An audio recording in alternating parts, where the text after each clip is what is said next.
Esmu Mārtiņš, man ir 34 gadi. Jā, un uz Ģertrūdes baznīcu mani atveda Dievs, uzklausot manu, tādu neapzinātu, bet manu dzīves visilgāko un visgaidītāko lūgšanu. Dāvājot blakus man cilvēku, kur vislielākajā pateicībā Dievam es jau varu saukt par savu sievu, un par kuru man nav nekādu šaubu, ka viņa ir Dieva sūtīta, arī ka mūsu savienība ir vislielākajā Dieva apsardzībā. Manas dienas Ģertrūdes baznīcā sākās AFKURSA lekcijās, un man bija ļoti, ļoti liela pretestība, ļoti lielas šaubas par to, kas tur notiek, un kam man tas ir vajadzīgs. Man ļoti gribējās apstrīdēt visu to, kas tur tiek teikts. Un, paldies mācītājiem Oskaram par pacietību. Un, aizgāju arī pie viņa ar visiem šiem jautājumiem. Un bieži radās domas arī par to, kā es vispār, kā un vispār, vai man šo AFKURSu turpināt. Bet caur manai spītībai tik un tā kaut kā mani veda vārdi, Dievs ir mīlestība. Un ja Dievs ir mīlestība, tad kā es varu teikt nē. Un šie vārdi arī tie, kas man palīdzēja nonākt līdz iesvētībām, kur es teicu jā Jēzum. Un tad nākamo mēnešu laikā ar mani notika ļoti interesantas lietas. Kad Dievs ar savu vislielāko mīlestību un žēlastību nojauca manas prāta robežas, ko bija uzlikusi mans vecais es, vecā pasaule, kurā es esmu dzīvojis, un atvēris mans acis uz kaut ko pilnīgi citu un bezgalīgi skaistu.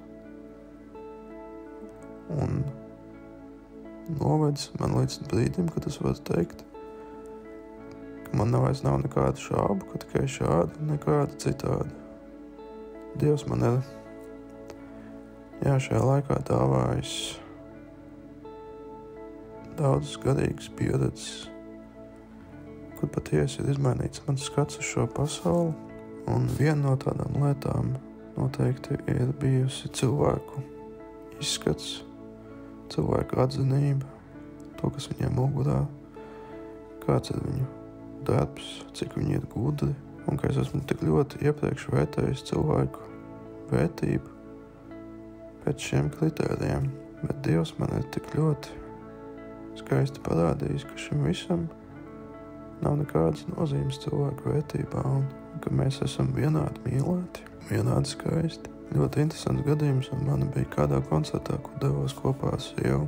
Es tiešām nezinu, kas tajā vakarā notika, bet tas arī bija kaut kas tik ļoti skaists, ka par mani pārklājās svētais gars, un es patiesi varēju saskatīt to, ka jebkurš cilvēks ir bezgalīgi skaists, neatkarīgi no tā, ko man teikt vecā pasaule par viņu vērtību.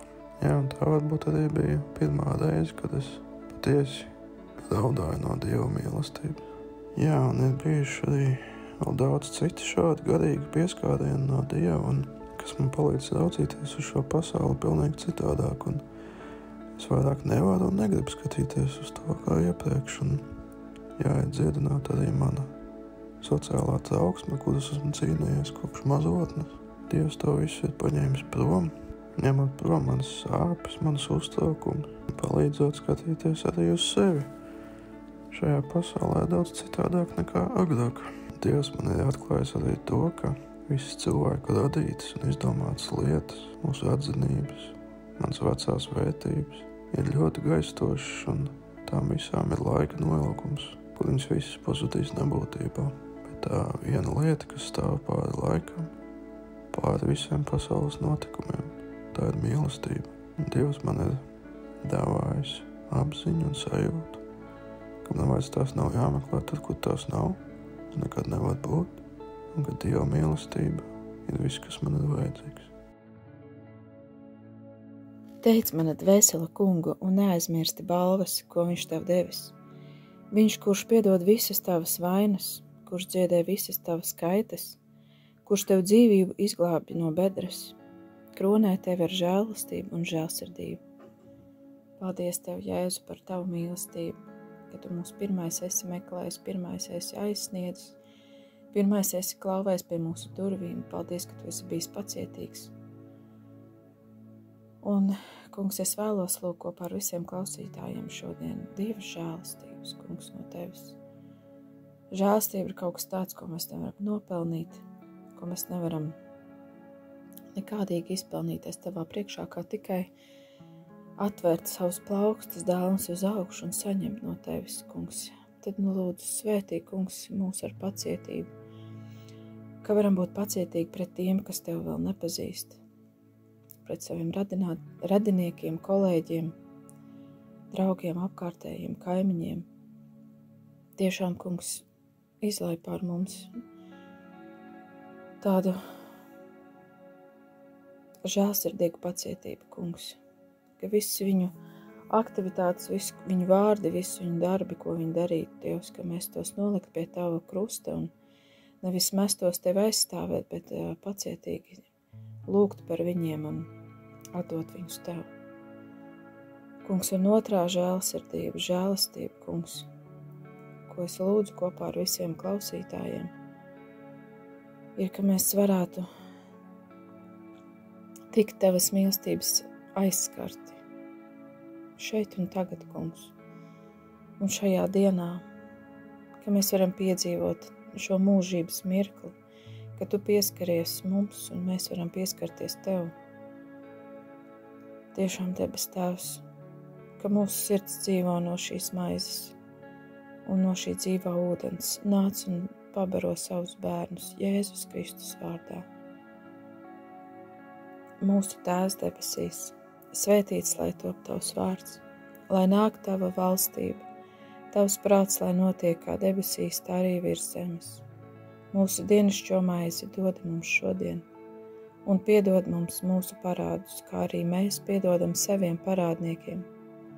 Un neieved mūsu kārdināšanā, bet atpestī mūs no ļaunā, jo tev pieder valstība, spēks un gods mūžīgi. Lai mūsu svētī un pasargā visvarenais Dievs Tēvs, Dēls un Svētais Gars. Āmen.